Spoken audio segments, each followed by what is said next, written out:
The other reason to understand identity is so you don't label other people and stick them in a box.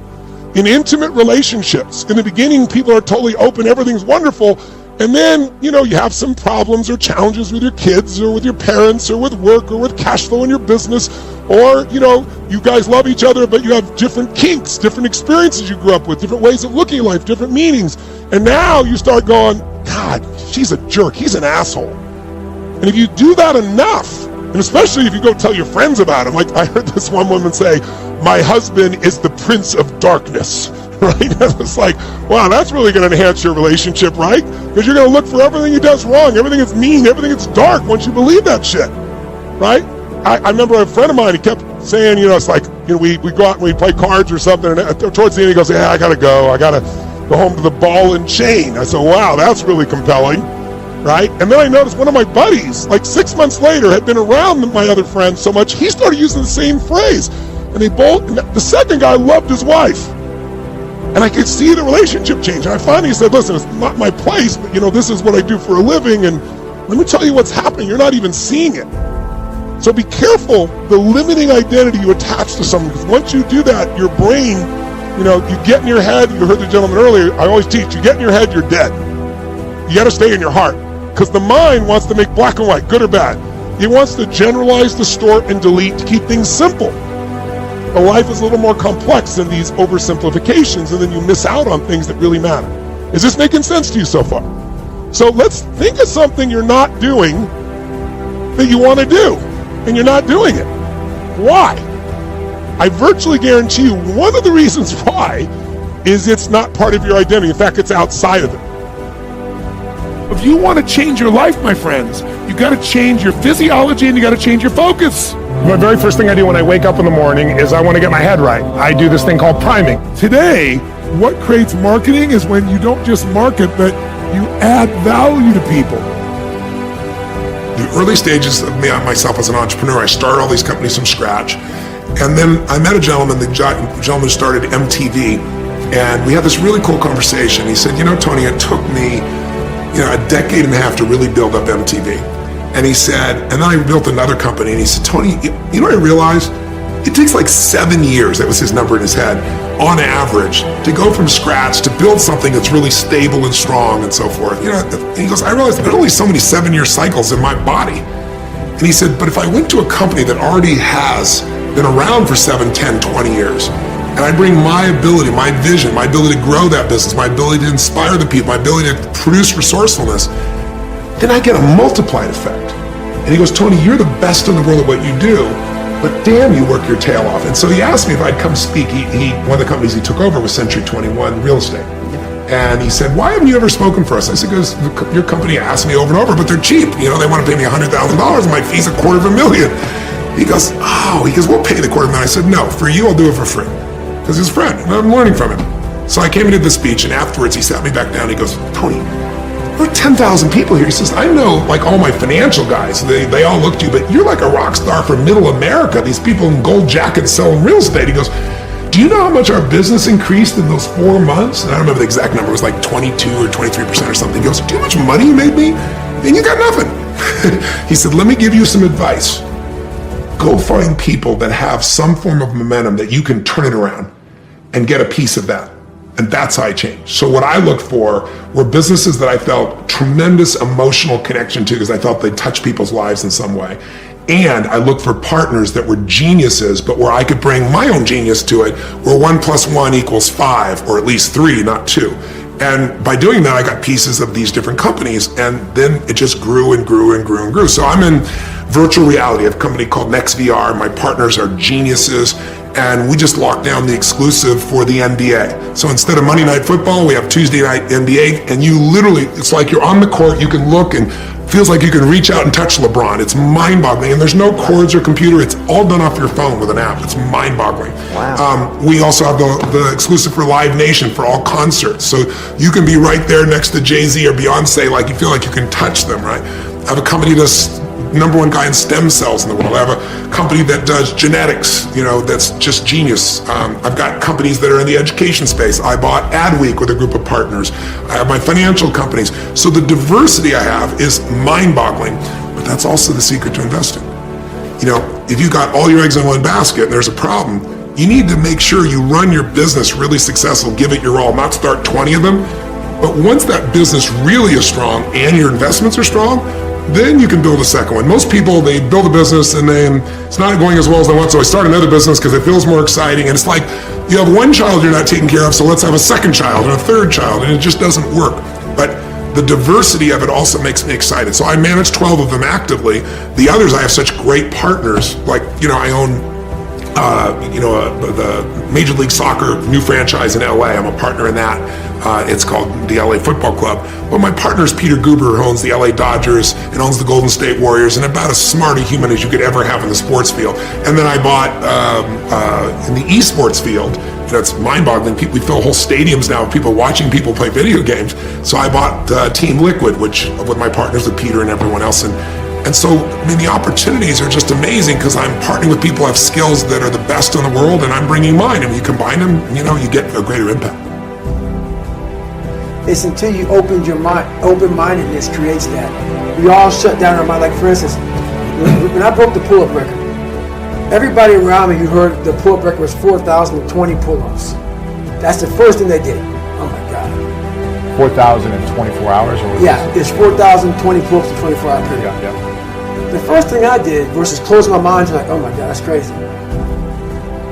I went and got a pen and so how many is that every minute? Exactly. Every hour, every second. Instead of taking life and making it out to be this grandiose thing, start breaking it down.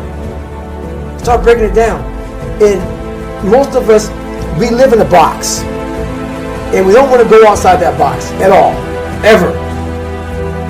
Outside that box is all these possibilities of life. What we do is we shackle our mind. We are a prisoner in our own mind. And this is all I can do. This is all I'm good at. And we take away the possibilities of you could be this, you could be that, you could be all these things. And I never thought at 300 pounds I could be Navy SEAL. So if my mind was shackled, me and you would never meet. There'd be no book. There'd be no book. There'd be nothing. So what people understand is that they live for themselves, not knowing that you have the power within yourself to change millions of lives by facing life, by facing yourself. And through that, I would die never knowing that I had the power to change millions of lives. And what haunts me the most, people ask me, what haunts you the most? What haunts me the most is that if I would have died at 300 pounds, let's say I was 75 years old, I got to heaven, and God has a chart like that on everybody's life. God knows all, let's say that. I don't care what you believe in, doesn't matter. I'm not judging anybody. But let's say my thing is God. You get to heaven, I'm 300 pounds, I sit down, I was a cockroach terminator my whole life, and we're sitting down just like this. You're God and I'm David. And he gives me that chart, and he says, look at this. Now I'm looking at this chart, and on the chart it has all these different things, but my name's on it. But these things aren't me. I was going to change the world. I was going to set records. I was going to be a Navy SEAL. I was going to be all these things in the military that I accomplished. You're going to get the VFW award. You're going to be honored here, honored there. And I'm like, God, this isn't me. Like it says David Goggins, I was an Ecolab guy. I sprayed for cockroaches, and I'm 300 pounds. It said here I'm 185. It says here I got a bachelor's and a master's. It says all these things. And God goes, no, that's who you were supposed to be. The moment you can figure out what it is you're supposed to be doing, the sooner you are able to get about the business of doing that. The way through the challenge is to get still and ask yourself, what is the next right move?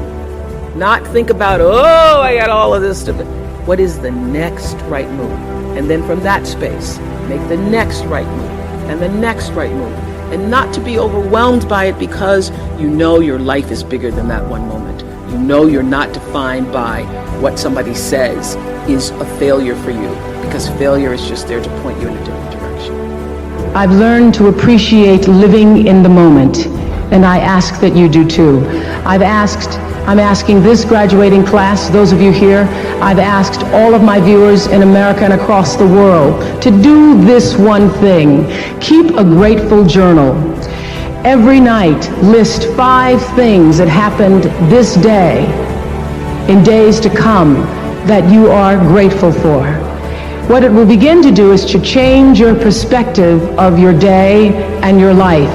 I believe that if you can learn to focus on what you have, you will always see that the universe is abundant and you will have more.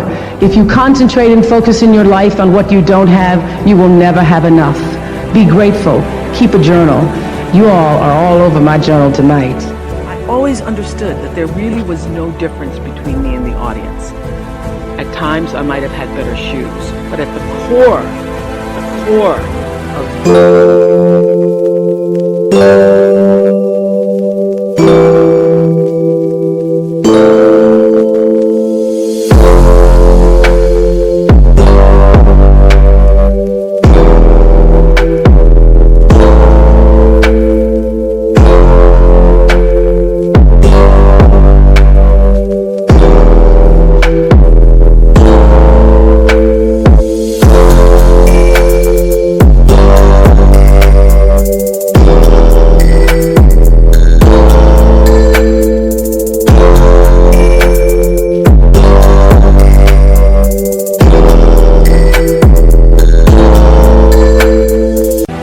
what really matters, that we are the same. And you know how I know that? Because all of us are seeking the same thing. You're here at this fabulous school, and we'll go out into the world and each pursue based upon what you believe your talents are, what your skills are, maybe your gifts are, but you're seeking the same thing. Everybody wants to fulfill the highest, truest expression of yourself as a human being. That's what you're looking for. The highest, truest expression of yourself as a human being. And because I understand that if you're working in a bakery and that's where you want to be, and that may be what you've always wanted to do, is to bake pies for people or bake cakes for people or to offer your gift, then that's for you. And there's no difference between you and me, except that's your platform. That's your show every day. So my understanding of that has allowed me to, to reach everyone. And there's no way that you wouldn't, because that's what I truly feel. I recently spoke to a man who was about to abandon his path of spiritual study because he couldn't seem to align himself with the laws of life. In essence, he couldn't make the law work for him. He had done all of the right things and he had said all of the right affirmations. He was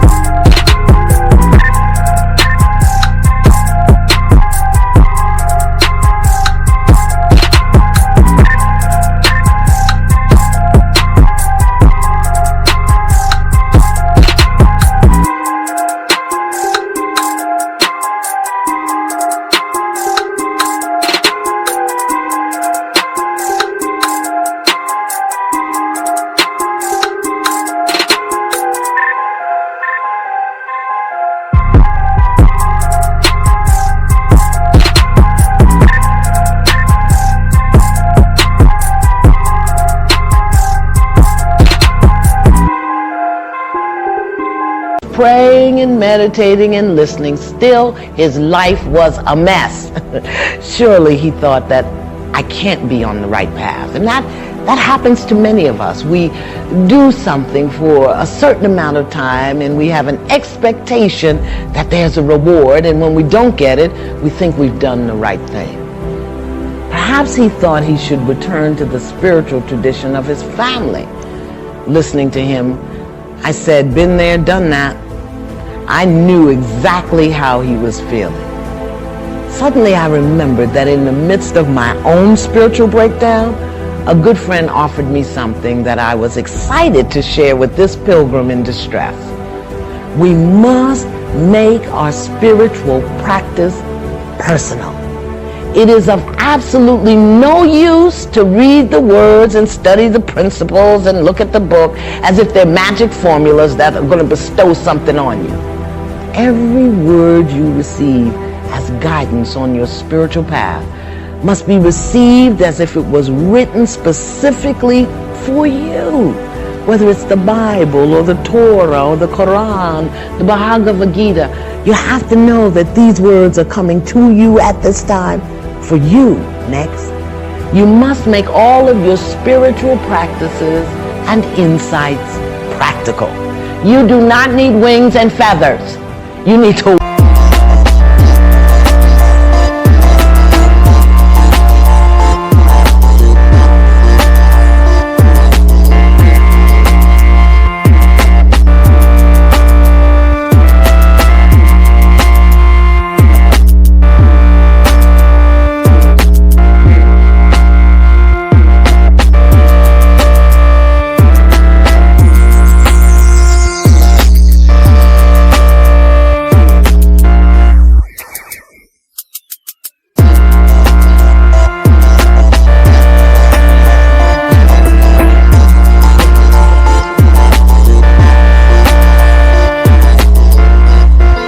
walk on earth. Be heavenly bound, but be good on earth. You must hear and receive spiritual teachings in a manner that addresses right where you are, just as you are right now.